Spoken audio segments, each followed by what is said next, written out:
बिस्मिल्लाहिर्रहमानिर्रहीम। अस्सलाम वालेकुम नाजरीन। आज 21 नवंबर 2023 को हम आपको बताएंगे सऊदी रियाल रेट, जो कि पाकिस्तान, इंडिया और बांग्लादेश के लिए सऊदी अरेबिया के कौन से बैंक से एक रियाल का क्या रेट मिलेगा। तो नाजरीन, अगर आपको हमारी ये वीडियो पसंद आए तो इसे लाइक, शेयर और हमारे चैनल को सब्सक्राइब करना मत भूलिएगा। सबसे पहले NCB क्विक पे पाकिस्तान के लिए एक रियाल का रेट दे रहा है 75 रुपये 50 पैसे।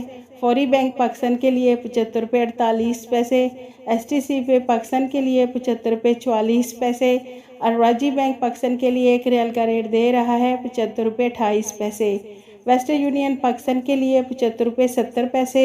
मनीग्राम पाकिस्तान के लिए 75 रुपये 62 पैसे। टेली मनी पाकिस्तान के लिए एक रियाल का रेट दे रहा है 75 रुपये 70 पैसे। इंडिया के लिए NCB क्विक पे एक रियाल का रेट दे रहा है 21 रुपये 65 पैसे। फौरी बैंक इंडिया के लिए 21 रुपये 92 पैसे। STC पे इंडिया के लिए 21 रुपये 78 पैसे।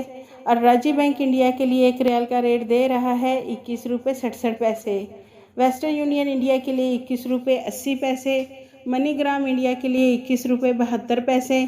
इंजैस बैंक इंडिया के लिए एक रियाल का रेट दे रहा है 21 रुपये 70 पैसे। बांग्लादेश के लिए NCB क्विक पे एक रियाल का रेट दे रहा है 29.5 टका। फौरी बैंक बांग्लादेश के लिए 29.52 टका। STC पे बांग्लादेश के लिए 29.12 टका। और राजी बैंक बांग्लादेश के लिए एक रियाल का रेट दे रहा है 29.40 टका। वेस्टर्न यूनियन बांग्लादेश के लिए 29.70 टका। मनीग्राम बांग्लादेश के लिए 29.18 टका। इंजैस बैंक बांग्लादेश के लिए एक रियाल का रेट दे रहा है 29.6 टका।